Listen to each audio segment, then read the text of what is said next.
Queen City News, and Chief Meteorologist Tara Lane is live in Newton this afternoon. Tara, it is just a warm, dry, beautiful day where you're at right now. Gorgeous, Morgan, I know. And of course, yes, we are talking about still the chance of rain developing as early as 24 hours from now. We can start to see maybe some light rain spilling into parts of our area.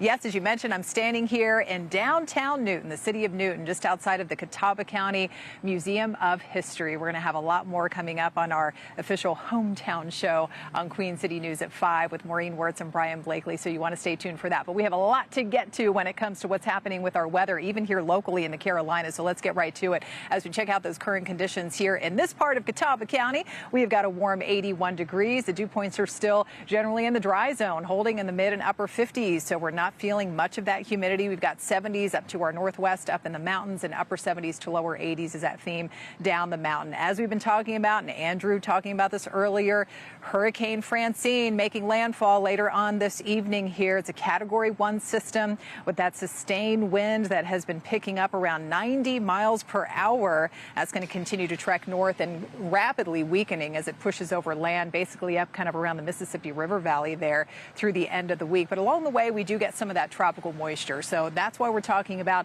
some of those scattered showers starting to move in tomorrow. A couple of thunderstorms by Friday into Saturday. And then we're watching our Carolina coast. We could have a whole separate system, an area of low pressure that we're watching that may develop and swing more rounds of rain our way going into next week. So tomorrow will likely start dry, lots of clouds around, so temperatures being kept down just a little bit, but still ending up around that 80-degree mark with that chance of showers toward the end of the day. You can see some of that tropical moisture heading in with weakening Francine after it makes that landfall.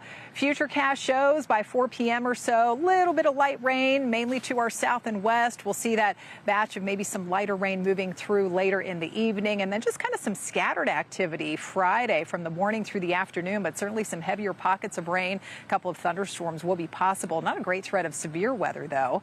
And then as we look at rain chances, yeah, generally staying elevated right on through the weekend and even going into next week. Now, with some of this tropical moisture from Francine, as we take it out over the next 5 days, we're looking at those higher amounts likely setting up more south and west of Charlotte up to an inch.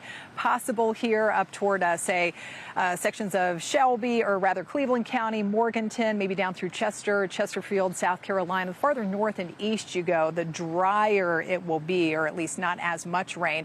And as far as the wind goes, we'll just have some nice fall breezes picking up, wind gusts around, say, 20 to 25 miles per hour, but it'll stay a little bit on the breezy side even into next week, as we could be tracking that next potential area of low pressure. Now, tropical depression number 7, have you heard this developed earlier today? Way out there over the Atlantic Ocean off the coast of Africa. It's still way out to sea there, even by Monday morning, next Monday morning. So we have a while to track that one, but that will likely become our next tropical storm. By the way, Gordon is the next name on the list. And then here's that low I was talking about here. So it hasn't even developed yet. So we'll see what it does. But you can see how this one particular computer model shows some of that rain swinging in over the central and eastern portions of the Carolinas and maybe our way too by next Monday into Tuesday. We'll have to watch that for any wind impacts too, especially out there along the coast. All right, so here tonight, we're still staying dry. Temperature down to about 61 early in the morning, 81 in the afternoon with some showers rolling in. Again, staying on the breezy side right on into next week. And if you're headed out to the Panthers game, they're back here at home, that home opener on Sunday for the regular season here. It's going to be a little cooler, not terribly hot, certainly, 74 degrees. We'll have to watch for a few lingering showers and then more scattered showers and storms depending on what that system does going into next week, Morgan.